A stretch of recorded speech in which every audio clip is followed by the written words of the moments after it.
Tá.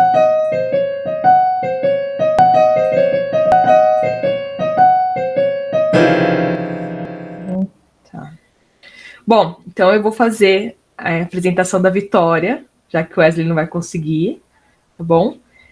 Há um tempo atrás, o Wesley comentou comigo, né, da Vitória, e achava que seria muito interessante trazer a fala dela para vocês aqui, até diante de algumas coisas que vocês propuseram. Então eu vou ler aqui para não cometer nenhum equívoco sobre o que o Wesley já mandou para vocês ontem, né? Então, a Vitória Rosseto era estudante de bacharelado em Ciência e Tecnologia da UFABC, representante discente da Comissão Permanente de Acessibilidade, a COPA, também da UFABC, ex-participante do Programa de Acompanhamento da Monitoria Inclusiva, do Núcleo de Acessibilidade da UFABC e ex-diretor da União Estadual dos Estudantes de São Paulo, com a temática Acessibilidade e Inclusão na Educação. Vitória, eu agradeço muito pelo seu aceite, essa temática ela é fundamental, né, para que a gente tenha acesso. Muitas vezes a gente traz essa temática sempre voltada para profissionais da educação, e eu acho essencial que os estudantes tenham acesso também do que está acontecendo, né? Então, eu agradeço mais uma vez, agradeço Wesley por ter te convidado. Bem-vinda ao nosso grupo, esse espaço também é seu, e espero que tenhamos uma excelente conversa e fique à vontade para a dinâmica que desejar. Bom, obrigada. Bom dia, Lucas. Muito obrigada, gente, de verdade, por esse espaço, né? Por dar a oportunidade aí de a gente estar trazendo uma pauta tão importante, né? Mas que é pouco falada, né? Então, é muito importante a gente ter esses espaços aqui para a gente trocar informações, para a gente falar sobre isso já é muito importante para essa luta, né? Agradecer o Wesley também, porque além do convite, ele tem sido um aliado nessa luta muito grande há muito tempo, né? Então, valeu, Wesley, de verdade, aí, por tudo. E espero que vocês gostem, né? E se vocês tiverem dúvida durante, podem me interromper. Eu gosto bastante de participação, então podem falar, tá? Eu não gosto de falar sozinha, não, gente. Bom, o Wesley tinha me passado algumas coisas que ele acha que seria importante eu comentar, né? Então, eu acho que quando a gente fala de acessibilidade, de inclusão, dentro e fora da educação, o primeiro ponto que a gente tem que conhecer são os termos, né? Os termos corretos para a gente usar. Então, antes de tudo, né? Como a gente chama uma pessoa que tenha uma deficiência? Alguém aqui tem alguma ideia? Alguém sabe algum termo? Não tem problema se errar, o importante é falar, porque a gente gosta de falar sobre todos os termos. Alguém tem alguma ideia aí?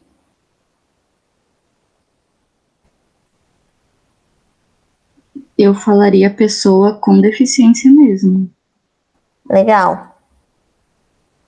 Mais alguém? Conhece outro termo? Eu lembro, Vitória, que por um tempo, né, era pessoa portadora de deficiência e depois teve uma alteração na nomenclatura, mas eu não vou lembrar qual foi. Legal. Basicamente... Quer falar, Milena? Tá com áudio liberado. Eu só ia ler no chat, a Fernanda falou pessoa com deficiência também. Isso, obrigada. É sempre importante ler o chat por acessibilidade também. Boa, valeu. É isso, a gente tem vários termos que antes definiam uma pessoa que tinha uma deficiência, né? Então, a gente tinha, assim, pessoa portadora de deficiência ou portador de necessidades especiais. E por que o portador não é mais utilizado, né? Porque quando a gente porta alguma coisa, a qualquer momento a gente pode não portar mais. Então, eu porto uma bolsa e eu, Tora, não porto mais. Eu porto uma arma, a qualquer momento eu posso não portar mais. E também dessa ideia de, hoje eu vou abrir o meu armário e eu quero portar uma deficiência física, sabe? Então a gente não usa mais esse termo. Outro termo que a gente não usa também é necessidades especiais, porque ele é carregado de um preconceito, né? Ele é num sentido de tentar diminuir a deficiência, como se ter uma deficiência fosse algo ruim, Então a gente tenta amenizar esse termo com necessidades especiais. E não há problema nenhum em usar o termo deficiência. Mas por que não deficiente? Porque antes de tudo somos pessoas. Então é sempre bom lembrar, o termo é pessoa com deficiência. Porque antes da minha deficiência, eu sou uma mulher, eu sou um homem, eu sou estudante, eu sou um professor, eu sou uma cientista, eu sou muita coisa antes da minha deficiência. Né? Então é sempre bom lembrar esse termo, pessoa com deficiência. E aí, beleza, pessoa com deficiência, outra coisa que é importante a gente saber, o termo utilizado para definir o preconceito relacionado à pessoa com deficiência. Esse termo pouca gente conhece, né? Então vamos colocar aqui outros parecidos. Quando a gente tem a discriminação em relação à comunidade LGBTQIA+, a gente tem a LGBTfobia. Quando a gente tem em relação à população preta, a gente tem o racismo. Em relação às mulheres, o machismo. E as pessoas com deficiência? Eu lembro que eu fiz essa pergunta para minha mãe quando eu era pequena. Eu falei, mãe, quem tem preconceito contra a pessoa com deficiência é o quê? Ela falou, idiota. E ela não sabia me responder, né? Então, o termo hoje que a gente usa é capacitismo. Então, eu vou falar bastante disso durante o nosso encontro. Né? Então, capacitismo. Por que o capacitismo? Porque a gente vê a pessoa com deficiência como ser incapaz de fazer algo. Então, eles veem a deficiência como uma incapacidade. E por isso, o capacitismo. Beleza? Se alguém tiver alguma dúvida, pode interromper, mandar no chat, ligar o áudio. Eu tô indo. Outro termo também muito importante é a gente saber quais são as barreiras que existem em relação às pessoas com deficiência. Geralmente a gente divide em 3 barreiras. Tá? A primeira é a mais comum, é a barreira estrutural ou arquitetônica, que são as faltas de rampa, falta de elevador, degrau, porta pesada, falta de piso tátil para as pessoas com deficiência visual. Todas essas barreiras que a gente encontra na estrutura do local, as calçadas inacessíveis, tudo isso são barreiras estruturais ou arquitetônicas, né? Então é bem importante a gente lembrar disso. São as que são mais faladas, né? Que sempre tá, quando a gente fala, pessoa com deficiência, é só botar uma rampa. Então é sim uma das barreiras. Outra barreira que a gente tem são as barreiras atitudinais. E elas estão diretamente ligadas com o capacitismo. Por quê? As barreiras atitudinais, elas estão nas pessoas.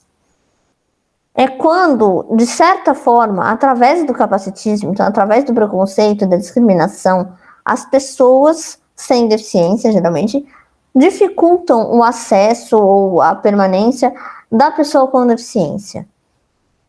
As barreiras atitudinais, vamos dar exemplo. Quando você fala para a pessoa com deficiência, seu lugar não é aqui. Né? Ou quando você trata com coitadismo, que é uma forma de capacitismo, de que pena, ela tem uma deficiência, sabe? Tem isso, esse coitadismo é ter dó da pessoa com deficiência só pelo fato dela ter essa característica que é ter uma deficiência. Ou quando a gente trata com aquela discriminação pesada mesmo, né, do xingamento e da exclusão mais escancarada, né? Tudo isso são barreiras atitudinais. Fazer uma aula não acessível é uma barreira atitudinal, né? Porque a pessoa não está...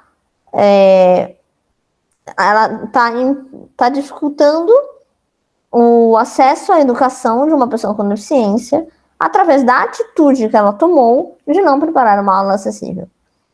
E a gente fala muito das barreiras atitudinais, porque eu até brinco. as nossas maiores barreiras, as nossas maiores dificuldades não são a do ambiente. A do ambiente a gente resolve tão fácil. É tão fácil colocar uma rampa, colocar um piso tátil, colocar um elevador que tem que fala quando chega no andar. É tão fácil fazer isso.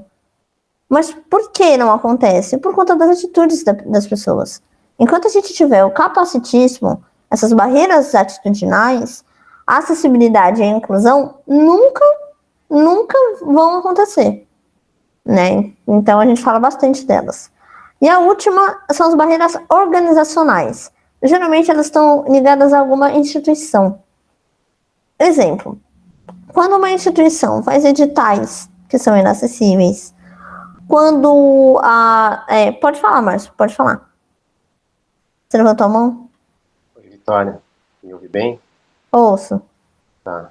Eu já vou pedir desculpas de antemão pela minha falta de educação, o pessoal aqui já conhece bem, fica interrompendo, mas como você comentou que prefere, né, manter o diálogo, você citou aqui nos primeiros dois termos, né, os primeiros dois pontos, a importância dos termos e a questão da atitude.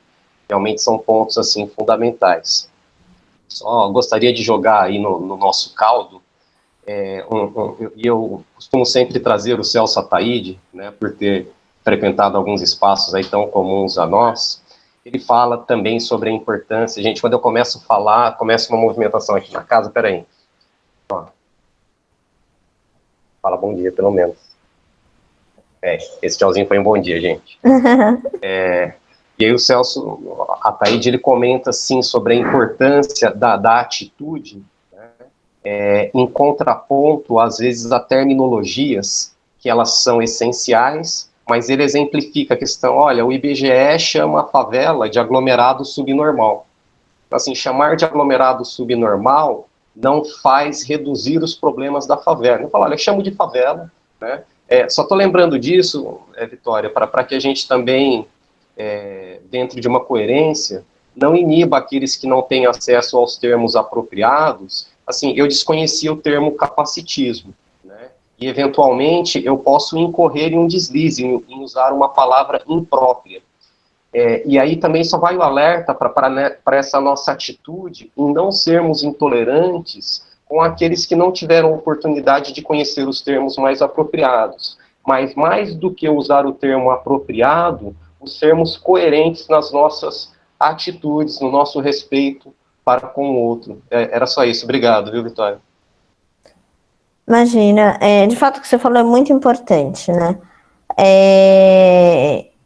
Eu acho que a nossa maior dificuldade no geral no Brasil e no mundo é a questão do não conhecimento, né? E da falta de ter acesso a essas informações. Eu acho que isso é um grande problema que a gente tem. E eu não acho que quando uma pessoa, Márcio, é capacitista, vou dizer assim, por não conhecimento é uma coisa. E aí, eu tenho certeza que todas as pessoas com deficiência, ou em sua grande maioria, vão ter o prazer de explicar e de ensinar a questão, o termo certo, ou o jeito certo de fazer, de tratar, etc. Eu não acho que esse seja o maior problema. E, de fato, a intolerância não leva a lugar nenhum. Hoje a gente vê no Brasil aonde a intolerância nos levou, né? Mas a gente reforça a questão dos termos, porque ainda tem gente que ensina, primeiro, para divulgar a informação, né? Antes vocês não conheciam, provavelmente não vão conhecer outros termos que eu fale aqui, então por isso a gente está apresentando. E vocês divulguem essas informações, é importante. Mas porque alguns termos são carregados de um preconceito, né? A gente vê isso muito, por exemplo, em relação ao racismo. Até um pouco tempo atrás, eu não sabia que a palavra denegrir era uma palavra racista, né? Eu usava muito, até que eu aprendi e tirei do meu vocabulário. Ou o termo o criado mudo também, é um termo super racista. Então, a gente reforça, né? E eu sempre falo isso, eu ia falar até mais à frente. A gente está num nível da luta das pessoas com deficiência que eu falo que é o mínimo, é o básico, é muito pouco. A gente tem debates muito maiores do que os termos. Mas enquanto as pessoas continuarem usando termos, por exemplo, aleijado, entendeu? Continuarem usando, sendo capacitistas, ou chamando de, ela é especial, isso é carregado de um preconceito que não vai fazer a gente avançar na luta nunca, né? Então, eu concordo com você da gente não ser intolerante, da gente ensinar, da gente sempre explicar, quando a pessoa está disposta a aprender, sem dúvida nenhuma. Concordo com você. Beleza? Alguém tem mais alguma coisa? Quer falar? E pode interromper mesmo, viu? Eu não ligo, não. Aí eu vou falar que eu sou dessas também. Eu gostei muito da fala da Vitória, porque realmente, pelo menos até no meu ambiente de trabalho, né, que eu até chamei a Vi, que a gente vai fazer uma apresentação lá sobre capacitismo, porque as pessoas usam termos muito capacitistas, né, no dia a dia, que realmente, assim, eu fico assim, eu tenho essa informação, então eu tenho que informar elas, porque às vezes elas não sabem. Então, eu acho que a gente tem essa responsabilidade de transmitir essa informação para as pessoas. Aí, como a Vitória disse, né, tem pessoas que estão dispostas a mudar e ouvir, tem outras que não. Por exemplo, o termo retardado é capacitista. E eu não sabia, mas eu descobri isso ano passado, e eu já falei isso aqui em casa, e tem pessoas que ainda usam, porque não é fácil mesmo você parar de falar, é automático, então a gente perpetua muita coisa sem perceber, né? Só que a gente tem que estar disposto a essa mudança, o que é difícil. Eu não acho, pelo menos, tão fácil assim, porque as pessoas falam, sai sem querer. Tá, sai sem querer. Mas, pelo menos, tenta se policiar um pouco, né? Tipo, não é tão fácil assim você mudar a ideia das pessoas. Era só essa minha fala, que a gente tem essa... Eu, pelo menos, me sinto na obrigação de informar as pessoas, até mesmo porque eu quero ser professora, e eu pretendo divulgar isso, né? Tipo, ajudar da melhor forma que eu conseguir ajudar. Mas é isso, obrigada. É isso, a gente tem vários termos capacitistas e até ditados populares capacitistas. Em terra de cego, quem tem um olho é rei. Desculpa por aleijado é muleta. Ou até frases que a gente usa muito no ambiente de trabalho, no estudo, né? A empresa não tem pernas para isso. Nós não temos braço para isso. São termos repletos de capacitismo, assim, muito, muito grande, né? Então, é isso que a gente tenta mudar aos pouquinhos. Bora lá. Existem diversas formas de capacitismo, viu, gente? Existem inúmeras formas de capacitismo. A gente tem, por exemplo, o creepface, que a gente tem a blackface, que é quando uma pessoa não preta se fantasia, vou dizer assim, de uma pessoa preta. Então pinta a cara, né, usa um cabelo, geralmente de uma forma bem caricata, né? A gente tem isso para pessoas com deficiência também. Pessoas sem deficiência que geralmente na televisão, em filmes, né, atuam como uma pessoa com deficiência. E aí esse papel, né, essa interpretação que ela faz, geralmente é de um jeito repleto de estereótipos, né? Além de não dar protagonismo para as pessoas com deficiência atuarem, que a gente tem muitos atores com deficiência. Enfim, a gente tem diversas formas de capacitismo. Mas isso a gente pode se aprofundar depois. Outro termo que... a gente parou nas barreiras... organizacionais, né? Organizacionais. Barreiras organizacionais, então, são aquelas, geralmente, das instituições, né? Onde o jeito que a instituição está organizada é uma barreira para a pessoa com deficiência. Então, com editais inacessíveis, com uma falta de preparo, por exemplo, dos funcionários no atendimento das pessoas com deficiência, ou das reuniões sem os recursos de acessibilidade. Então, sem um intérprete de Libras, sem o uso do microfone, às vezes para pessoa que tem baixa adição, ou com slides que não faz a descrição para pessoas com deficiência visual. Tudo isso são formas que na instituição, entre inúmeras outras, a forma que a instituição se organiza dificulta o acesso das pessoas com deficiência. Então, são barreiras organizacionais. A gente está vendo muito isso agora no ensino à distância, porque as plataformas de ensino não são inclusivas, né? Então, isso é um problema gigantesco, porque como as pessoas com deficiência estão estudando de casa, sendo que algumas plataformas são difíceis até para pessoas sem deficiência, né? Então, é um grande problema que a gente está vendo aí. Depois das barreiras, é importante a gente conhecer um termozinho chamado tecnologia assistiva. O que é? Eu estou falando tudo que a gente vai falar depois, mais para frente, né, na nossa conversa. Tecnologia assistiva é qualquer produto ou serviço que, vou colocar assim, que auxilie, mas que possibilite uma maior inclusão das pessoas com deficiência, né? Exemplo, uma cadeira de rodas é uma tecnologia assistiva. Uma lupa eletrônica para as pessoas com deficiência visual é uma tecnologia assistiva. Deixa eu pensar, uma muleta, uma bengala. Nossa, a gente tem um universo de tecnologias assistivas. Um teclado com uma letra maior, né? A gente tem alguns teclados próprios para as pessoas com baixa visão, ou algum material em braille, ou algum livro com recurso de áudio, né? Que vai valendo. O software de voz na própria internet que a gente possa, no computador que a gente pode usar. Tudo isso são tecnologias assistivas. Então, elas facilitam o acesso aí e a inclusão das pessoas com deficiência. Depois de tecnologia assistiva, eu vou falar de 2 termos de uma vez só. A gente tem o desenho universal. O desenho universal é uma premissa que está na lei, né? É um negocinho que está na lei 13.146, que é a Lei Brasileira de Inclusão.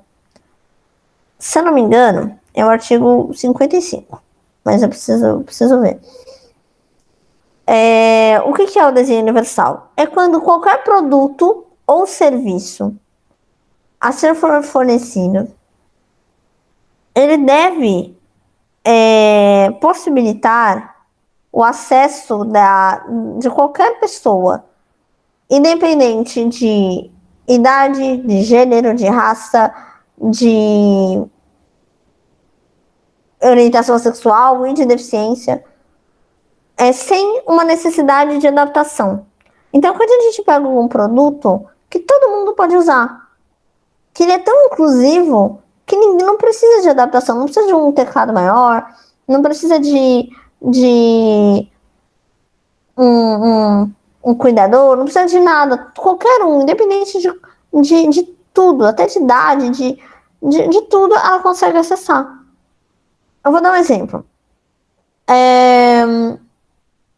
Quando a gente vai na própria Universidade Federal do ABC, na UFABC, a gente tem uma torneira que a gente aperta lá no banheiro pra gente lavar as mãos. Só que essa torneira, o apertar, primeiro, ela é muito dura. Ela é muito difícil de apertar. Eu digo isso como uma pessoa com deficiência. Eu tenho uma fraqueza muscular e eu não consigo apertar aquela torneira. E quem não tem, por exemplo, uma das mãos ou as 2 mãos, como que aperta aquela torneira? Então, como seria o desenho universal de uma torneira? Pode ser a cara de sensor. Cara de sensor segue o desenho universal. Ah, mas é muito cara. Tá, vamos pegar uma que tem uma alavanca, que qualquer pessoa com qualquer parte do braço, é até mais higiênico. Você levanta assim, mas tem que ser leve. Bate, ela levanta. Bate de novo, ela baixa. Isso segue o desenho universal. Então é isso, é a possibilidade de qualquer um acessar aquele produto ou aquele serviço de forma sem necessidade de adaptação. Tendo essa ideia, a gente tem o desenho universal de aprendizagem, que a gente chama de DUA. O que é? É o mesmo conceito do desenho universal, só que na educação. Então, quando você prepara uma aula, que ela é tão inclusiva, a ponto de, independente da pessoa que estiver assistindo, de ter ou não deficiência, de ter ou não algum transtorno, ela consegue assistir. Então, quando você dá uma aula com slides, por exemplo, você pode dar, você consegue fazer um slide acessível. Mas se você fizer a aula toda focada no slide, baseada no slide, se você chegar na sua sala de aula e tiver uma sala inteiramente de pessoa com deficiência visual, você não vai conseguir dar essa aula. Então você pode usar o slide, desde que ele não seja a atração principal da sua aula. Então, o importante é você falar, é você ter uma imagem, descreve, vai desenhar alguma coisa nova, descreve, fala o que você está fazendo. E aí tem vários recursos de acessibilidade que a gente pode fazer para tornar aquela aula acessível para todo mundo. E aí a gente tem alguns relatos de professores que falam que a partir do momento que tentou seguir o desenho universal ou de aprendizagem, que é muito difícil, né? É muito difícil, não. Pode falar, Márcio. Desculpa, só para a gente não perder o tempo da pergunta, a Caroline, eu acho que está pedindo para você falar um pouquinho sobre DUA, e a nossa amiga Línia, eu não sei se caiu, Natália, ela tinha levantado a mão, só para a gente não perder o time. Aí a gente talvez ela a gente não está em casa, Márcio, não sei. Ah, tá. Bom, beleza, quando ela voltar, a gente lembra que ela levantou a mãozinha aqui. É sobre DUA, Vitória, poderia nos ajudar? Então, é isso, Caroline. O DUA é o desenho universal de aprendizagem. É a mesma coisa do desenho universal, só que na educação, tá? É quando a gente pega esse conceito de fazer uma coisa inclusiva para todo mundo, só que na tua aula. Entendeu? Eu posso até te mandar depois alguns materiais sobre DUA, tá? Tem algumas pesquisadoras que estudaram bem mais a fundo sobre isso. Mas é o que eu estou dizendo, quando a gente tenta fazer com que aquele produto, ou no caso, vamos supor que a aula é um serviço. Então, que essa aula, posso mandar, professora, posso mandar. Quando essa aula, ela é tão inclusiva a ponto de não necessitar de nenhuma adaptação para qualquer pessoa. Então, vamos supor que a sua prova não sei, a sua prova, o jeito que você fez a prova pode ser com uma letra ampliada, ou pode ser uma prova oral, ou não sei, você cria um modelo de prova, depende muito da prova que você quer fazer, né, gente? Que todos os alunos vão ter a mesma prova. Você não vai ter um aluno com uma deficiência visual que vai ter uma prova diferente dos outros. Esse é o ponto. Né? E é isso que a gente busca, é isso que a gente quer. O desenho universal de aprendizagem, ele é muito interessante, a gente sabe que ele é difícil fazer, nem sempre a gente consegue seguir um padrão para todo mundo, mas quando a gente busca, almeja ele, a gente já teve relatos de professores que falam, as pessoas sem deficiência da sala, a partir do momento que eu comecei a usar, ou tentar usar o desenho universal de aprendizagem, sentiram maior facilidade em entender o conteúdo do que tinham antigamente. E eu fiz pensando na pessoa com deficiência, eu afetei a toda a sala. É muito legal isso. Então, às vezes, o jeito que você dá aula, às vezes não ficar escrevendo na lousa, mas tentar, sei lá, uma dinâmica, tentar um debate, uma roda de conversa, uma coisa assim, ou um trabalho em grupo, depende muito do tipo de aula que você dá, mas ou às vezes vai ensinar geometria, então faz um jogo, né? Às vezes facilita, por exemplo, a pessoa que tem uma deficiência intelectual, ou para uma pessoa que tem algum transtorno, ou qualquer deficiência, e facilita a sala inteira, porque é muito mais legal aprender desse jeito, né? Então, esse é o conceito do desenho universal de aprendizagem. E ele ajuda toda a sala, é muito, muito, muito bom. E aí, quando a gente já está entrando nesse meio da educação, a gente tem um grande debate, e aí esse debate é, assim, nacional, ou até maior do que no nosso país, a diferença entre classes especiais e classes comuns. Classe comum é essa que a gente vê no dia a dia, nas escolas, onde tem pessoas diferentes juntos, todo mundo junto, e é isso, assistindo aula. Classes especiais é quando a gente pega as pessoas com deficiência, tira da sala comum e dão aula para elas separado. Ah, Vicky, eu tenho uma opinião muito, muito complicada, né? Alguns podem dizer até um pouco extremista em relação a isso. A classe comum é legal, é bom? Eu acho que não. Por quê? Eu chamo de apartheid da inclusão. Por que as pessoas com deficiência têm que estar separadas das pessoas sem deficiência? Isso é tão ruim para ambas, né? Primeiro, geralmente no Brasil, as classes especiais, elas não servem como uma sala de aula em si. Elas servem como uma creche, uma coisa assim, larga ele lá, sabe? E tá tudo certo. E não é o nosso objetivo. A gente sabe que tem pessoas com deficiência que necessitam dessas classes especiais. E aí, legal, mas desde que nessa classe especial, a gente ensine. Não deixar lá, largar lá, brincando, fazendo qualquer coisa.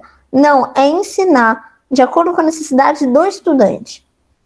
Mas por que não? Aí a gente pega o desenho universal de aprendizagem. Coloca a pessoa com deficiência na classe comum, sim. Se ela quiser, né? Sempre partindo dessa... E se ela puder, coloca ela na classe comum. Porque isso é bom para as outras crianças aprenderem sobre diversidade, aprenderem sobre inclusão. E para aquela pessoa com deficiência socializar para todo mundo. É importante a gente viver. A gente vive com pessoas diferentes. Não é todo mundo é diferente. Aqui a gente tem pessoas, cada uma com a sua história, com as suas necessidades, né? Então, a classe especial, se ela for focada no ensino, né? E não como canteirinha, sabe como que a gente usa para beber? Que lá beber no chiqueirinho. Chiqueirinho. Se ela não serve como chiqueirinho, ela é muito importante para as pessoas com deficiência que não conseguem estar na classe comum, mas isso é uma quantidade bem baixa de casos que a gente vê que realmente não tem como ficar na classe comum.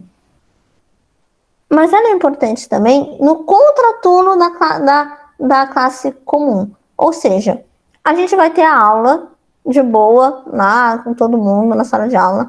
E talvez essa pessoa com deficiência precise, no contraturno, ou seja, depois da aula, ir para a classe especial, aprender sobre os recursos de tecnologias assistivas, que eu falei lá atrás. Então, como que eu vou usar a lupa, ou o material em braille, ou até o computador, estou tendo dificuldade para acessar o computador. Então, pode servir nesse contraturno, mas não como coisa principal. Existe um debate muito grande. Os surdos, eles não querem ir para a classe em comum, por exemplo. A comunidade surda não quer ir para a classe comum. Eles querem para uma escola de surdos, onde os professores só falam em Libras, né? Onde a língua...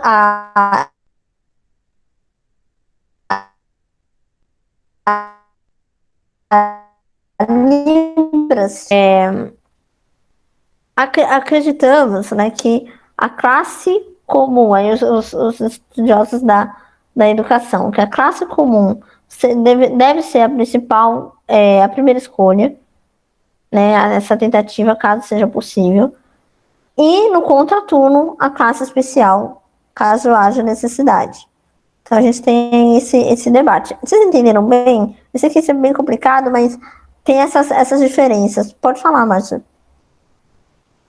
Vitória, entendemos sim. Nossa, eu estou encantado aqui em lhe ouvir. Só queria também colocar mais um tempero nesse caldo, mas antes uma breve ressalva. Assim, para não parecer que quem coloca tempero está jogando contra. Tá? Assim, jamais levanta essa bandeira junto contigo, mas às vezes coloco algumas questões aqui só para provocar, né, aquilo que nos desconforta, que eu acho importante. E aí eu vou pegar aqui um ponto, vai parecer provocação, Vitória, mas por favor, veja com bons olhos. Quando você diz, né, que a aula é um serviço, então, há os radicais que não estariam prestando atenção naquilo que você diz no contexto como um todo e diria, não, a aula não é um serviço, a aula é um direito. E aí é quando a gente fala, olha, calma, vamos prestar atenção naquilo que a Vitória está dizendo, e talvez mais importante do que o termo direito, ao invés de serviço, educação como direito e não como serviço, é o contexto como um todo. E eu acho que eu fui infeliz quando, ao citar o Ataíde, eu disse que podemos chamar de favela, ao invés de aglomerado subnormal. Assim, em momento algum passou pela minha cabeça que termos pejorativos não devem ser combatidos. Não é isso.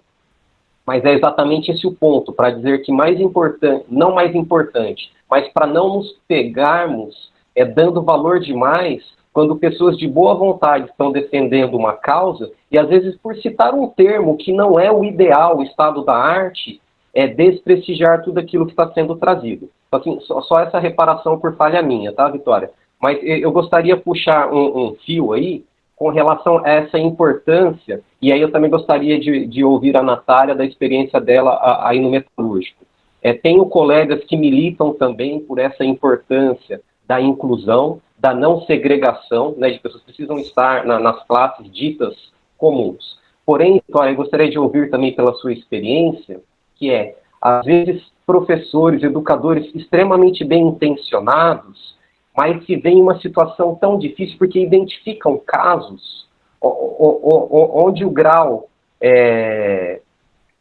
de um apoio, de um suporte complementar para uma determinada deficiência, ele é tão alto que esses profissionais se sentem incapacitados de atenderem em um espaço comum. Só que ao conversar com os pais, percebem o seguinte, às vezes os pais, eles não querem dar a oportunidade para o filho de frequentarem um espaço especializado, porque é preocupação dos pais não dizer para os seus parentes, né, para os seus pais, o meu filho frequenta uma sala especial. E aí as pessoas bem intencionadas como você, como tantos aqui, veem, poxa, mas aí como tratar um tema tão delicado para dizer para um pai, olha, a gente não está dizendo que é para você tirar o seu filho de uma turma comum. Não é isso. Nós entendemos que ele deve estar aqui. Mas quando você, responsável, priva essa criança de estar em um espaço especializado, talvez você não esteja pensando na criança, talvez você esteja pensando em você, né? Em não estigmatizar, dizer que o seu filho está em um espaço especial. Vitória, desculpa não conseguir ser muito sintético, eu tenho essa dificuldade, mas espero que você tenha entendido e possa considerar. Obrigado. Imagina, eu gosto que fale, eu gosto que participe. Gente, o que você falou é importante. Eu exemplifiquei como se educação fosse a aula, fosse um serviço, né? Todos nós aqui sabemos que é um direito, né? Óbvio, é um direito, e é pelo que lutamos, pelo que estamos falando aqui, né? Que as pessoas com deficiência também têm que ter acesso a esse direito, né? Então, obrigada, é importante, né? Falar, porque vai que tira de contexto. Mas, assim, quando a gente fala de educação, aí que eu ia falar um pouco mais à frente, mas de educação especial, na perspectiva da educação inclusiva,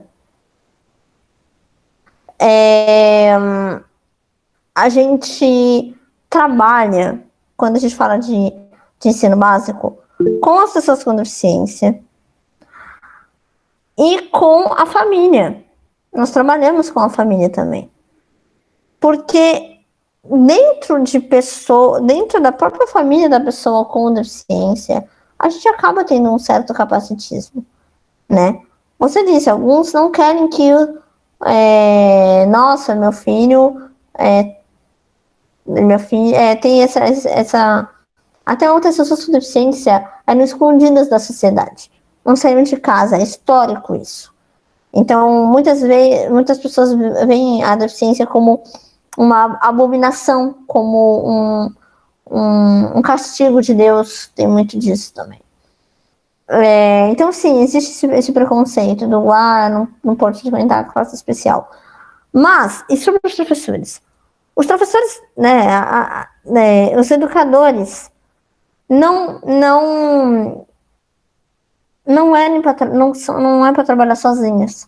Quando a gente fala de educação inclusiva, a gente fala no ensino colaborativo entre professores especializados em educação especial, né, inclusiva, e professores da classe comum. É uma combinação, entendeu? Então, é isso que teria que ter nas escolas. Que aí eu ia falar em relação ao ensino básico, o que a gente tem no Brasil hoje. A gente precisa dessa parceria. O professor tem o quê? 30, 40, às vezes 50 alunos na sala de aula. A gente sabe o quanto é difícil a gente dar aulas e ainda numa situação precária, que a gente sabe o quanto a educação é sucateada no Brasil.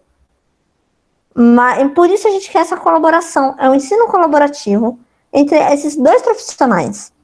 Um profissional que é especializado e que ele pode, junto com o professor, pensar em práticas de acessibilidade na aula ou no contraturno, para que todos os estudantes sejam incluídos. Esse é o ponto. Eu sei essa sensação de incapacidade do meu Deus, eu tenho um aluno com deficiência e eu não tenho a menor ideia do que fazer.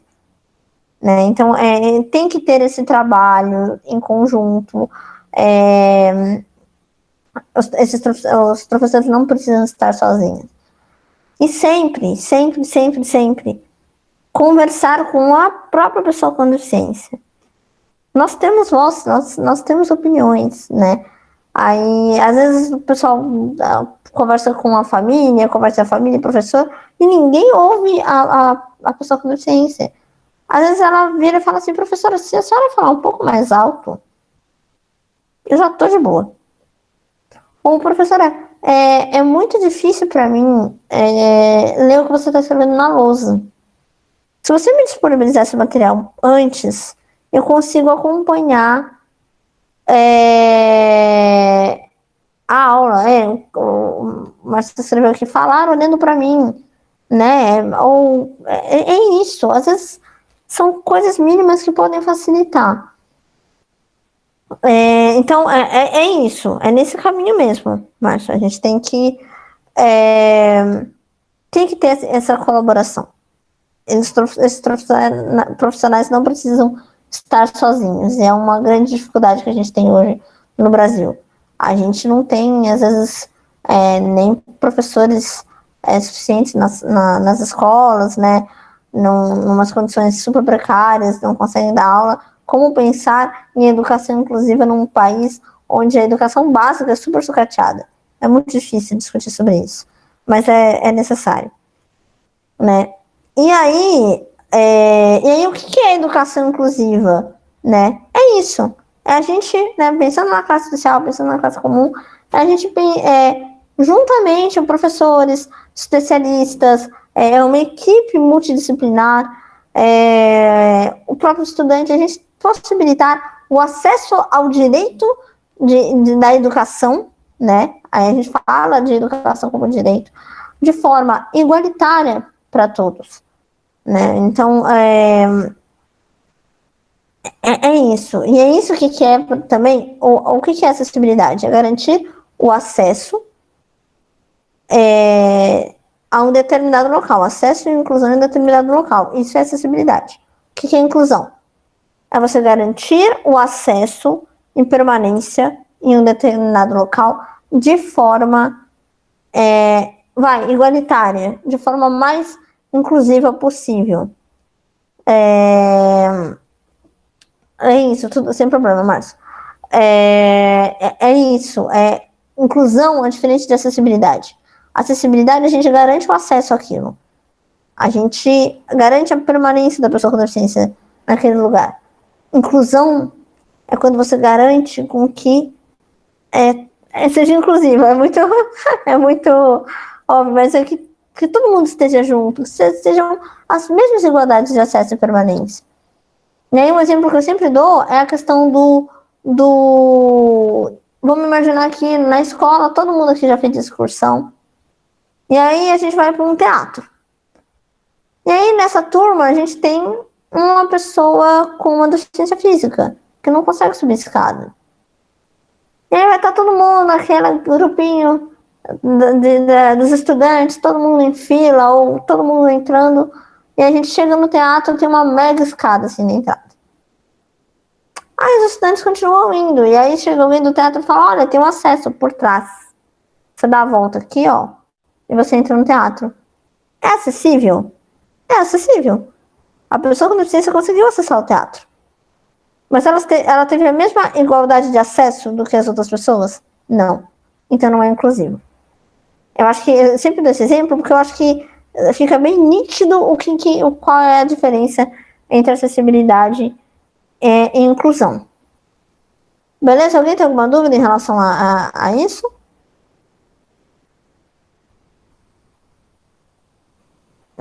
Daqui tranquilo. Caroline diz que não. E é isso. Vamos lá. Vocês não vão falando nada, eu vou indo. E aí, o que a gente pode pensar, né? Como isso afeta a educação básica e como isso afeta o ensino superior, né? As maiores dificuldades que a gente tem no ensino básico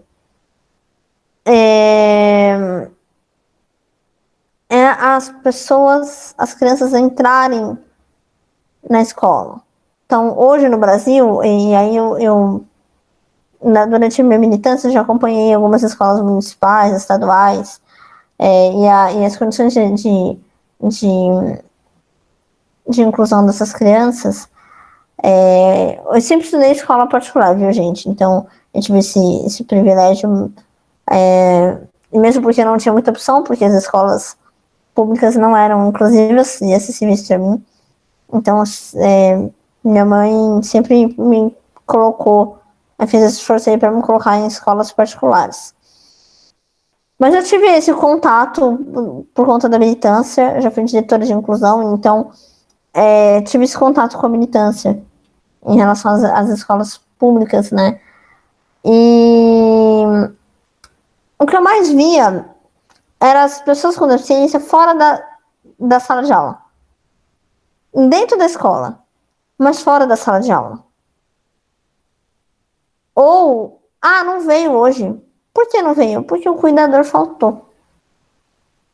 E aí você tem um cuidador para 5 pessoas com deficiência. E aí ele falta, não tem ninguém. E elas não vão. Sabe? Então eu vi muito essa dificuldade das crianças estarem dentro da escola. E se vocês derem uma olhada nos dados em relação as pessoas com deficiência dentro da escola de aula, dentro da sala de aula, são muito problemáticos.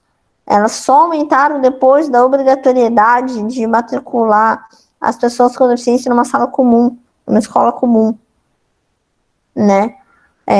Que há pouco tempo o governo federal queria mudar essa obrigatoriedade, né? E a gente pode discutir isso depois. Então, essa é uma das maiores dificuldades. As crianças não conseguem nem sequer estarem na escola, ou quando não conseguem estar na sala de aula. Como que a gente vai pensar em educar essas crianças, esses adolescentes, sendo que eles nem conseguem estar ali? Ou a própria escola tem problemas estruturais enormes para as pessoas sem deficiência. Olha o socateamento aí de novo da educação, né? Então, como a gente vai pensar nessa educação, assim. E aí a gente pensa no ensino superior. Como a gente vai pensar no ensino superior se as pessoas com deficiência não conseguem estar no ensino básico? Né? Então, por isso aí a gente entra na importância das cotas das pessoas com deficiência no ensino superior. A gente não tem a mesma igualdade de acesso e permanência aos locais que as outras pessoas têm. Eu, como pessoa com deficiência, que estudou a vida toda em escola particular, tive inúmeras dificuldades de acesso, de inclusão, de permanência na minha escola. Né? E assim, era uma escola considerada boa, uma escola famosa. E eu tive inúmeras dificuldades de acesso e inclusão. Né? Então, eu sempre falo, enquanto estava todo mundo estudando, eu estava brigando com a escola porque eu não conseguia ir no banheiro. Porque não tinha banheiro acessível ou porque não tinha um cuidador. Enquanto estava todo mundo estudando, eu estava na fisioterapia. Enquanto estava todo mundo estudando, eu estava terminando a prova porque eu não tinha transcritor. E aí eu tinha que descansar meu braço, aí doía. Então, sim, eu tenho direito à cota. Mesmo tendo estudado em escola particular, a UFABC possibilita essa cota. Né? Então, e aí quando a gente fala de educação inclusiva, eu já vejo as perguntas, já dou para você, tá, Wesley? Quando a gente vê as perguntas, quando a gente vê a educação, as dificuldades de acesso de educação no ensino básico e no ensino superior, elas são muito parecidas.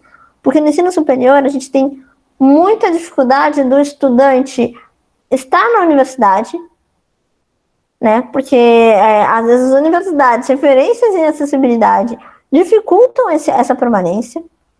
Né? Então falam que são inclusivas, mas as políticas inclusivas não são tão inclusivas assim. Né? Ou a gente tem até docentes, né? Que aí eu me recuso a chamar de professores, que não estão nem aí. Eu já ouvi de um docente na universidade, assim, por que você não pega todas as pessoas com deficiência, bota numa mesma sala de aula e me avisa com um quadrimestre de antecedência que talvez eu prepare uma aula inclusiva? Entendeu? A gente está ouvindo isso no ensino superior. Por isso a gente fala que a educação inclusiva ela é transversal. O que vale na lei para o ensino básico, vale para o ensino superior. Porque no ensino básico a gente tem dificuldade do acesso e de permanência. No ensino superior também. É muito complicado as pessoas com deficiência saírem do básico, fazerem um Enem que não é acessível, que não é inclusivo, ou qualquer outra prova, e entrar numa universidade pública que também não garante a sua permanência ali, né? Então, essa é a grande complicação no ensino. Só deixa eu ler o chat. Era justamente o que eu ia fazer, Vicky. Eu consegui recuperar minha internet aqui. Eu voltei de forma quase que imediata para fazer essa mediação. Mediação que eu quase fugi, mas eu ainda estou aqui. Vocês não vão se livrar de mim. Vamos lá. A Lara, ela nos falou o seguinte, nos trouxe o seguinte relato. Quando eu estava na EMEB, tinha um aluno com deficiência. E quando a mulher que faltava ou tinha que cuidar da outra criança, ele vinha mesmo assim, porque eu e mais outros alunos da minha sala cuidavam dele e a própria ajudava também. O que você nos diz sobre isso? Então, né? Aí a gente terceiriza a...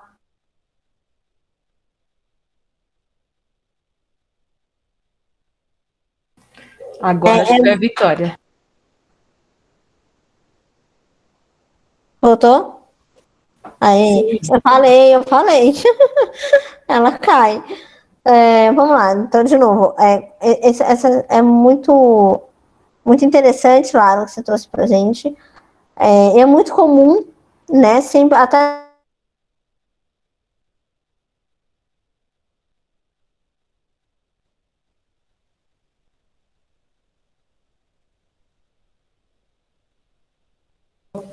Hoje é o dia D, né? Da internet. Pois é. Vocês estão revezando. Sim, voltou. Eu falei que minha internet já desligou e liga de novo. Então, isso acontece muito. E é muito comum até, por exemplo, né, tenho certeza que quem já teve contato com alguma pessoa com deficiência na sala de aula, falar, sempre tinha um amigo que sentava do lado e ajudava, né? Sempre tem bastante disso. Eu tive isso, né? É muito legal essa questão da empatia e da colaboração dos estudantes, dos professores. É muito bom, a gente se sente muito acolhido. Mas é muito complexo porque a gente terceiriza o direito do estudante a ter uma equipe multidisciplinar, né? Querendo ou não, quando uma pessoa que não tem um preparo, vamos supor, que essa pessoa ela tem que ter uns cuidados específicos, e a gente pega uma pessoa que não tem esse preparo para dar esses cuidados, pode gerar um acidente, pode acontecer alguma coisa séria, né? Então, por isso, assim, é muito legal essa colaboração, é muito importante e é muito acolhedor, mas é muito perigoso, é muito complexo, e o que a gente tem que fazer é garantir, e aí seja tentando através do diálogo, mas seja por vias judiciais, que aquela escola tenha mais de um cuidador, ou mais de um acompanhante de sala de aula. Não dá para ter 1 para 5, não dá. Dependendo dos cuidados ainda, precisa ser mais, né? Então é isso que a gente tem que fazer, lutar para que tenha mais pessoas para incluir. Mas não nego que o acolhimento é muito importante na vida das pessoas com deficiência. Eu sempre falei, quando eu era monitora, quando eu fazia esse papel de meio que uma coordenação da monitoria, o Wesley participou da monitoria por um bom tempo. Eu sempre falava do tripé, né, Wesley? O tripé da inclusão é o quê? Primeiro, o acolhimento. Sem o acolhimento, a gente não vai a lugar nenhum. Porque para você saber as necessidades daquela pessoa, você precisa acolher, entender a história, entender, conversar. Você precisa desse, tô aqui, nesse abraço, ter essa empatia. Em Libras a gente faz assim, essa empatia, né? Então esse acolhimento é o primeiro ponto. Logo depois a gente vê o empoderamento. O empoderamento das pessoas com deficiência é essencial.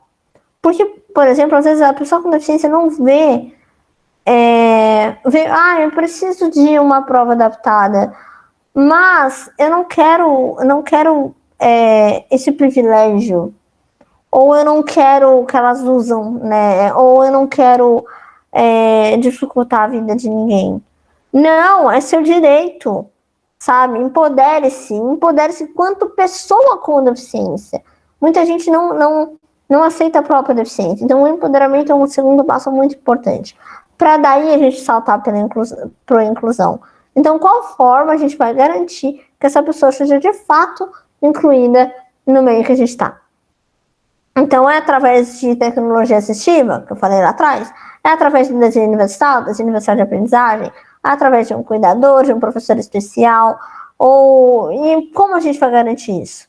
Conversando, às vezes falar um pouco mais alto, ou vai ter que ser através da via judicial. Então, é isso.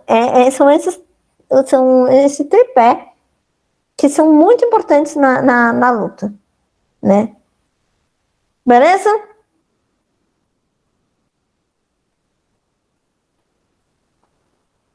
Ok. E aí, falando, né, um pouco da nossa conjuntura, né? A gente tem uma lei que eu até citei um pouco tempo atrás. A gente tem a lei 13.146, eu adoro essa lei, a lei brasileira de inclusão, a lei mais maravilhosa que existe. Vocês sabem que em todo lugar que eu vou, eu não paro de falar essa lei. Na monitoria, inclusive, eu falava, meninos, todo mundo leia esta lei. sabe? Eu já li tanto que eu viro e falo assim, não, isso tem na lei, não, isso não tem. Algumas eu sei até o artigo, algumas eu não sei, mas eu sei que está lá. Né? É muito importante essa lei, porque vocês entendem de fato o que é a inclusão em vários aspectos, não só na educação, não só no ponto de vista da acessibilidade, mas é uma lei muito, muito, muito maravilhosa. E aí, que assim, a gente tem também outros tratados da educação, mas que garante que as pessoas com deficiência sejam matriculadas numa classe comum, né, obrigatoriamente, numa escola comum. O direito de acesso à educação inclusiva, né, a gente tem isso. E há pouco tempo atrás, o governo federal queria mudar, né, esse rolê. Eles queriam que não tivesse essa obrigatoriedade das pessoas com deficiência estudarem em classes comuns. E a justificativa era assim: não, porque tem pessoa que não consegue estudar na classe comum. De fato, tem, não nego. Pela primeira vez eles estão falando uma coisa certa. Mas, putz, a Daiane nem tá aqui, eu ia falar pra ela. Mas se eu não me engano, é uns 80%, ou até mais, mas se eu não me engano, é 80% das pessoas com deficiência conseguem estar matriculadas na classe comum. É um número muito alto para a gente tirar essa obrigatoriedade. Aí a gente tira a obrigatoriedade de matricular nas escolas comuns, vai todo mundo numa classe especial, a gente tem uma segregação enorme das pessoas com deficiência, a gente tem uma exclusão, né? Eu sempre uso esse termo porque eu gosto de comparar algumas coisas. É o apartheid das pessoas com deficiência. Que a gente vai tirar elas do ensino comum, a gente privilegia as empresas que têm de educação especial.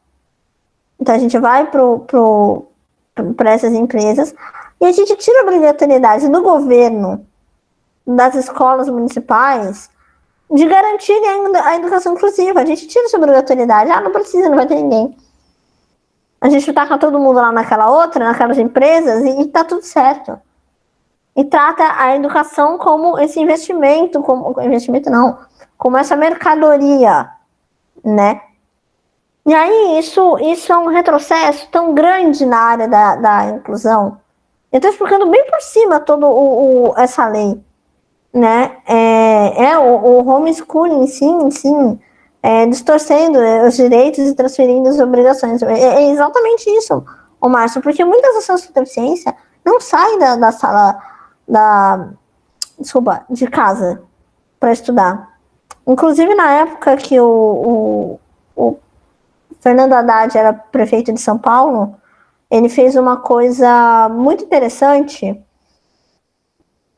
que eu cheguei até a conversar com ele sobre isso, que foi garantir com que as pessoas com deficiência saiam da sala de aula, e aí eu estou citando ele por conta desse que ele fez na prefeitura.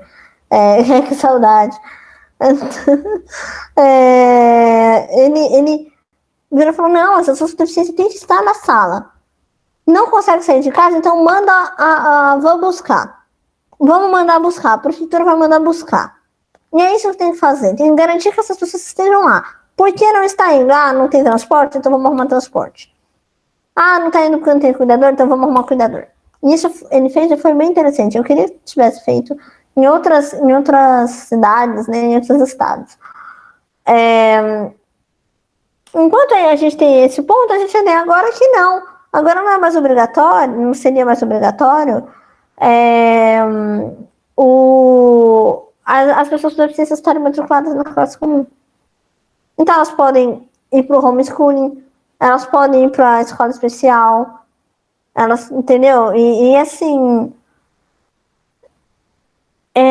a gente lutou tanto para que a gente tivesse esse acesso à educação. A gente lutou tanto por isso, mas, né, algumas pessoas nesse país têm consciência política e consciência de qualquer coisa. E aí, se eu não me engano, eu vou ter que conferir, foi o STF derrubou esse novo decreto do governo federal, porque eu vou até ler aqui, porque aqui, ó, o Toffoli suspendeu o decreto que tinha do governo federal, que tinha essa iniciativa de separar os estudantes com deficiência, né? E ele falou, eu vou ler uma parte que eu achei que é sobre isso. É sobre isso e tá tudo bem. Ele chamou de decreto da exclusão. E ele falou que o decreto é absolutamente inconstitucional e contrário a todas as conquistas que estudantes da educação especial, seus familiares e escolas inclusivas conquistaram até hoje. Qualquer forma de exclusão fere o direito à educação. A escola não pode comparar alunos. A escola deve trabalhar e desenvolver os estudantes segundo a capacidade de cada um. O público-alvo da educação especial é um público que tem que ter a assistência em suas necessidades, e a escola deve buscar um ambiente para todas e todos. Quem falou isso foi Maria Tereza Montoan, que ela é coordenadora do Laboratório de Pesquisas de Ensino da Unicamp. Né? Ela falou isso, e eu falei, é exatamente isso. Não tem outra forma de definir esse decreto. É um decreto da exclusão. E aí o Toffoli suspendeu e a gente voltou aí com essa obrigatoriedade da matrícula nas escolas comuns, né?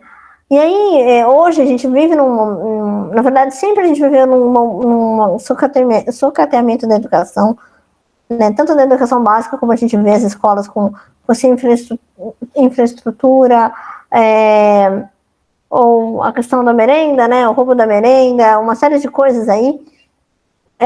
Agora, no ensino superior, a gente pode ver o ataque às universidades públicas, né, então aí com algumas universidades prestes a fechar, e a educação inclusiva é nesse caminho. No primeiro ato do governo federal, ele acabou com o cargo de intérprete de Libras, né. Isso a gente está vendo um reflexo na UFABC muito grande, porque hoje as universidades não podem mais contratar intérprete, não tem mais um edital para intérprete de Libras fixo. Agora para o contrato. Isso está indo para onde? Para o caminho da terceirização. Vamos terceirizar o papel de intérprete de Libras?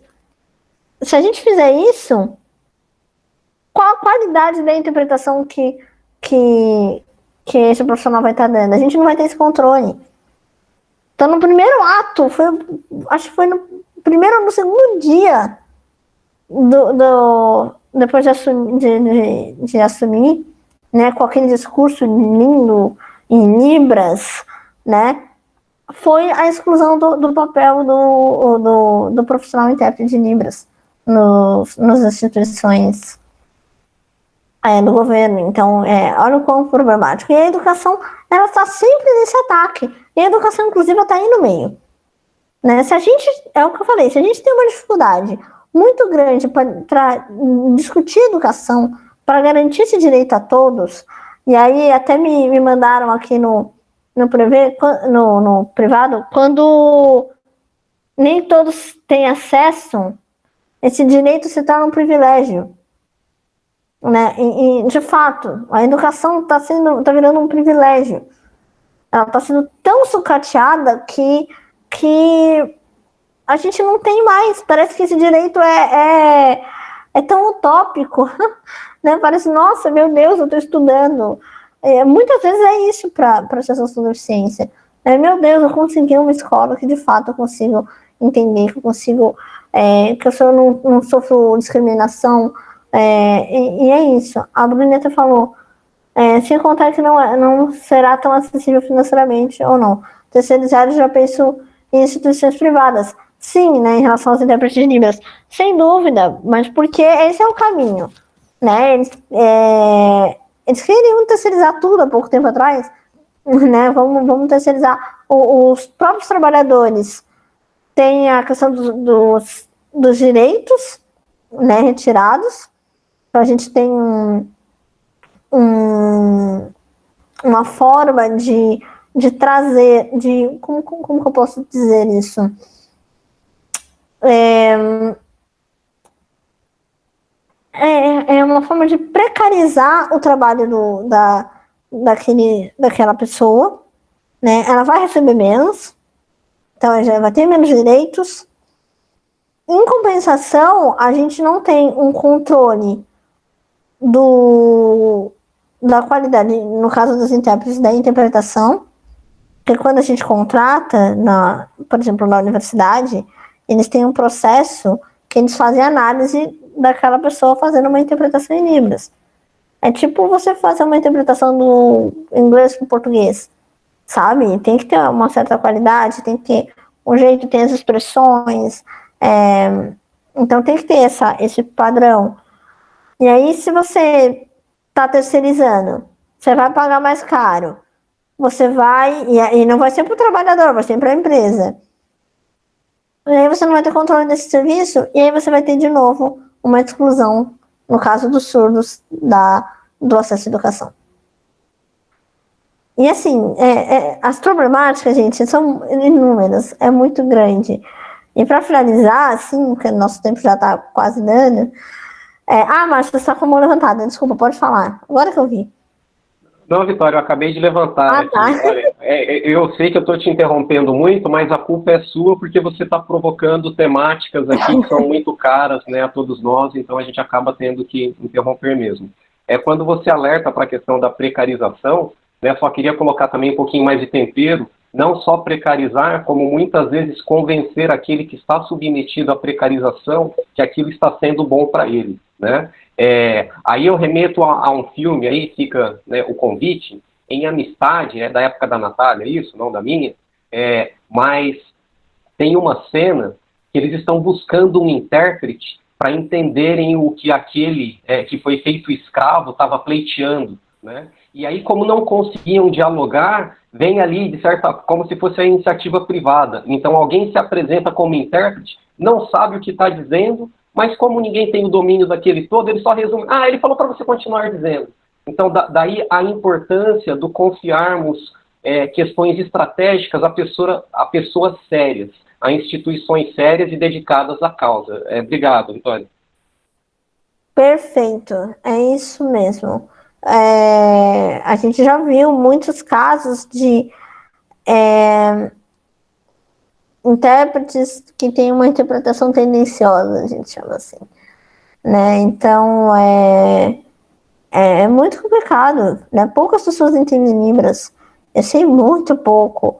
Então, tem que ser pessoas sérias que tenham, que sigam um padrão de qualidade que, por exemplo, você vai fazer uma tradução no ensino superior, a gente tem matérias extremamente complexas. Como você vai fazer interpretação em Libras de física quântica se você não souber, de fato, fazer uma interpretação em Libras? Ou até as matérias da filosofia, às vezes que tem, ou de políticas públicas, a gente tem algumas, como é que eu posso dizer? Algumas frases ou alguns jeitos de falar que não traduzir palavra por palavra. Se não vira um Google Tradutor, a gente taca lá e tá tudo certo. Mas não, é você interpretar para que aquela pessoa entenda. Né? Então, é exatamente isso que você falou, Márcio. E fora que, né, convencer o trabalhador de que aquilo é ótimo, olha, como terceirizar é bom, né? Enfim. E aí, para finalizar, eu queria dizer que, assim, a nossa luta, a luta da pessoa com deficiência, tá tão no início, tá tão no início, que a gente tem que discutir termo, que a gente tem que...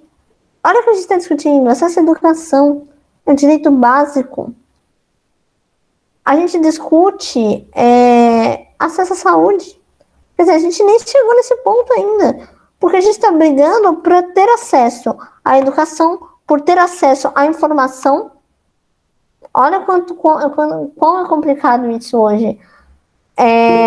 Hoje, no acesso à moradia, então a gente não consegue discutir acesso à moradia para pessoa com deficiência. Olha o quão grave é isso. E a gente sabe que tem muito problema em relação a isso. Porque a gente está discutindo sobre acessibilidade, sobre botar uma rampa na instituição, sobre ter um intérprete de Libras, sobre as calçadas serem acessíveis, sobre sobrevivência, que a gente não consegue avançar no debate. A gente tem que discutir o básico. É o básico do básico, é o básico eu quero estar na escola, eu quero estar na universidade, eu quero permanecer com qualidade na universidade. A gente não consegue avançar nisso. A gente tem que discutir termo, virar e falar: eu não sou especial, eu sou de edição limitada. Eu brinco, né? Eu sou uma pessoa com deficiência, eu sou uma mulher com deficiência, eu sou uma estudante com deficiência, eu sou uma pesquisadora com deficiência. Sou muita coisa antes da minha deficiência. Olha o que a gente tem que discutir. Eu não sou incapaz de nada. Sou capaz de muita coisa. Talvez você seja incapaz de fazer um miojo, por exemplo. É isso. A gente tem que provar a nossa capacidade a todo momento. Então, o debate ele está no raso. A gente está discutindo acessibilidade. A gente não consegue nem alcançar a inclusão, porque a gente está discutindo acessibilidade. Ainda, a gente tem inúmeros outros debates. A gente tem o debate do acesso à saúde, de acesso à informação, saúde e informação. A gente está no meio de uma pandemia e as pessoas com deficiência muitas vezes não conseguem ter acesso à informação em relação ao Covid. A gente não tem material, muitos panfletos não tem descrição de imagem. Muitos vídeos não tem legenda, não tem intérprete. E as pessoas com deficiência são um grupo de risco. Muitas vezes por conta da deficiência, então, às vezes a pessoa com deficiência visual tem que tocar em tudo para saber o que ela está fazendo. Olha o risco. Ou uma pessoa que necessite de um cuidador em casa, está sendo a todo momento em contato com outra pessoa. E a gente não tem acesso à informação. Logo, a gente tem o nosso direito à saúde prejudicado. Nos hospitais, isso é um debate muito grave que tem. Se tem uma pessoa, e aí é grave tipo mesmo, eu cheguei até a ter uma discussão com meu pai em relação a isso, porque meu pai é médico, né? E eu virei e falei: se tem uma pessoa sem deficiência e uma pessoa com deficiência lutando, sei lá, só tem um remédio para curar uma das duas, a pessoa com deficiência nunca vai ser a primeira opção. Nunca. Porque a deficiência, no ponto de vista médico, não é considerada como uma doença, é considerada como uma piora na qualidade de vida, entendeu? Não é considerado como algo a ser resolvido. Então, a pessoa com deficiência não tem nem igualdade, nem acesso à saúde. A gente tem ainda a questão do direito político, do votar e ser votado. Toda vez que eu vou votar, eu tenho uma briga diferente com os mesários. Porque eles sempre perguntam para minha mãe: a senhora quer entrar com ela? Como assim? Desde quando agora é voto de cabresto? Sabe? Ela vai ficar olhando com quem eu vou votar. E se não fosse minha mãe, ela estivesse se passando por minha mãe para ver se eu vou votar no candidato dela. Olha o quão grave é isso, não tem sigilo ao voto. Eu sempre falo a mesma coisa: a gente lutou tantos anos para que o voto seja secreto. Eu não vou deixar. É minha mãe, mas eu não vou deixar ela entrar comigo. Ou o direito de votar. Quantos presidentes com deficiência vocês já viram? A gente teve um que eu conheço na história do mundo. E ele escondia a deficiência. Foi um presidente dos Estados Unidos. E aí eu vou deixar para que vocês pesquisem quem foi.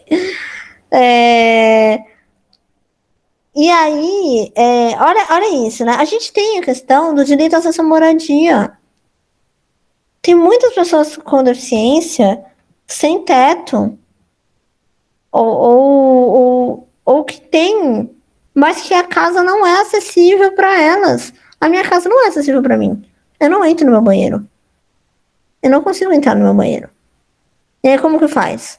Eu preciso sempre da ajuda de alguém. Se eu conseguisse entrar no meu banheiro, eu conseguiria lavar a mão. Olha o grave, ele precisa lavar a mão toda hora, hoje. E sem auxílio eu não consigo. Então, e o direito a uma moradia de qualidade? E os direitos sexuais e reprodutivos? Até ontem, as pessoas com deficiência eram esterilizadas forçadamente por seus familiares. Então, o meu filho tem síndrome de Down, geralmente era a maioria dos casos. Eu não quero, ele começou a namorar, eu não quero que ele tenha um filho. Porque eu que vou ter que cuidar. Era essas falas, a gente ouve até hoje. Não, as pessoas têm direito de ter. Elas têm os direitos sexuais e reprodutivos, a gente tem que discutir sobre isso. Tem direito à família. A gente tem direito meu Deus, me deu um branco agora. Eu ia falar um negócio fantástico. São tantos direitos que a gente precisa garantir, sabe? É tanta coisa, a luta é tão maior. A gente tem pessoas pretas com deficiência. E cadê elas no debate sobre o racismo? A gente tem mulheres com deficiência, que as mulheres com deficiência sofrem 8 vezes mais assédio e violência do que as mulheres sem deficiência. Isso é dado. Vocês podem conferir, se eu não me engano, foi um debate da ONU. Podem conferir depois, se eu não me engano. Peço perdão se o número não foi exatamente esse. Mas é um número assim, absurdo. São 8 vezes mais, ou 6 vezes mais do que as mulheres sem deficiência. A gente tem medo de que o nosso cuidador, a nossa cuidadora, nos assedie. E cadê as mulheres com deficiência no debate sobre o feminismo? Cadê as pessoas com deficiência no debate sobre o movimento LGBTQIA+. Tem, né? Então, cadê? Sobre a sexualidade da pessoa com deficiência, que os corpos com deficiência nunca são vistos como corpos sexuais, né? Como corpos capazes, né? De sentir prazer. E aí, é muito importante, e quando são vistos, é sempre na perspectiva heteronormativa. Não, LGBTs com deficiência existem. Né? E a gente precisa debater sobre isso. Olha aonde a gente está no debate. E hoje a gente só discutiu um pouco da acessibilidade e da inclusão na educação. Então, é isso, gente. Eu acho que é isso. Eu acho que a nossa luta é muito grande. A gente precisa ainda ter muito mais debates. E agradeço por esses espaços, por esse espaço, né? É muito importante que a gente fale sobre isso e que vocês divulguem, né? E se policiem sobre o capacitismo. Vocês notam uma frase e falam, poxa, isso foi capacitista, sabe? Eu e o Wes, a gente brinca bastante nisso. Eu falo, Wes, olha o que você tá falando. Aí ele fala, Vicky, olha o que você tá falando. Sabe? Então, é isso, gente. E eu espero que vocês tenham gostado, que tenham entendido mais ou menos o nosso mundinho, um pouquinho dele. E é isso. Alguém tem alguma dúvida? Eu só quero agradecer. Muito obrigada, Vitória. Foi um prazer ouvi-la. Você trouxe tantos elementos assim que minha cabeça está aqui. Eu queria ter mais umas horas de fala contigo. Muito obrigada mesmo. Eu também queria agradecer as falas da Vitória. Eu tô igual você, Natália, com a cabeça borbulhando. Porque às vezes a gente acha que a gente é tão informado e na verdade nem tanto. A gente tem muito, muito que aprender. Então... Bem pouco, né, Milena? Exatamente. Muito obrigada, de verdade. Eu acho que a sua aula vai ter muitos frutos positivos para as nossas próximas aulas, quando a gente se tornar professor, e também para os alunos, para entenderem melhor a diversidade onde a gente vive, que nem sempre é tão clara, né? Muito obrigada. Eu gostaria de fazer um comentário rapidinho, aproveitando que agora minha internet não caiu, e agora eu posso falar. E assim, gente, eu lembro quando eu tive minha capacitação da monitoria inclusiva com a Vitória. Eu fiquei muito com esse sentimento que vocês têm. Vocês estão sentindo agora. Talvez tanto os alunos, mas quanto nós que somos alunos da universidade, sabe? E quando eu entrei na universidade, eu logo, tipo assim, antes de ter o primeiro dia de aula, eu tive essa capacitação com a Vicky, para monitoria inclusiva. E isso faz pensar, né? Tipo, você vê os professores, eles não têm essa noção. Os alunos, eles entram na universidade e não estão nem aí. A Universidade Federal do ABC, lá em São Bernardo do Campo, não tem, tipo, nenhum mínimo, sabe? A gente já consegue bater de frente lá e ver que não é um lugar nem acessível, né? Tipo, a gente tem inclusão, nem acessível, é. Começando por chegar na universidade, você já bate de frente com isso. E, assim, Vicky, revendo novamente, né, teve muitas coisas que você adicionou, né, se fosse uma capacitação da monitoria, inclusive, ia ser bem melhor do que a gente teve, tá? Só uma observação. A gente percebe que esse debate está pouco incluído na formação dos educadores, né? Eu estou até pensando em entrar em contato com o Bruno para ver se você poderia falar depois no PIBID, porque eu acho que para os PIBIdianos esse tipo de conversa, esse tipo de debate, ele é muito enriquecedor, sabe? Muito mesmo. Não tem nem uma forma de mensurar, sabe? Então é isso, eu agradeço, né, por você ter vindo. Eu já estou acho que uns meses já pedindo para dar essa oportunidade, porque eu sei o quanto você tem coisa para trazer para a gente, e é isso, eu fico muito feliz e agradecido também. Gente, muito obrigada. Estou vendo até os comentários aqui. A gente tem poucas disciplinas na graduação sobre educação inclusiva, né? Eu queria que tivesse muito mais, porque não dá. Em 2 disciplinas não dá nada. Sim, e muitos colegas meus não tiveram nem essas 2, né? Então a gente vê como que é precária a nossa situação diante dessas temáticas, né? Então, uma das nossas obrigada. Uma das nossas brigas é que se tornasse uma matéria obrigatória com bastante carga horária. Eu acho que precisa, né? Pelo menos para ter as noções básicas, sabe? E, Wes, sobre a monitoria, seria muito melhor. O foco de vocês era outro na monitoria. É que na monitoria dá aquele choque de realidade, assim. E falam, acorda, gente. Vocês vão auxiliar as pessoas com deficiência, e é assim que funciona. E aí o Wes tinha até medo de mim. Outro rolê. Aqui a gente conversa mais, a gente consegue aprofundar mais em alguns pontos. Mas é isso, eu estou à disposição para vocês, sempre que vocês precisarem. Até se precisar ter algum estudante com deficiência ou quer tirar alguma dúvida, eu estou à disposição. Você pode disponibilizar o meu WhatsApp para eles. Gente, meu WhatsApp é público. Assim, todo mundo tem, então pode me chamar de verdade. E estou aí sempre que vocês quiserem. E obrigada de verdade mesmo por esse espaço. Eu sempre agradeço muito, porque é muito difícil a gente falar sobre acessibilidade, sobre inclusão, e ter tantas pessoas interessadas, assim, e essa oportunidade de ficar falando sem parar durante 1h30, é muito bom, e dá um alívio no peito de saber que mais pessoas agora estão sabendo um pouco mais desse tema. Muito obrigada, gente. E é normal essa confusão, viu? É normal. Daqui a pouco vocês param, pensam e falam, meu Deus, eu falava tanta coisa capacitista. Oh, meu Deus, eu já sei como tornar minha aula mais acessível. É esse caminho. A gente causa mesmo para refletir. Obrigada, Vi. Obrigada, Wesley, mais uma vez por ter trazido a Vitória para esse espaço. Obrigada mesmo.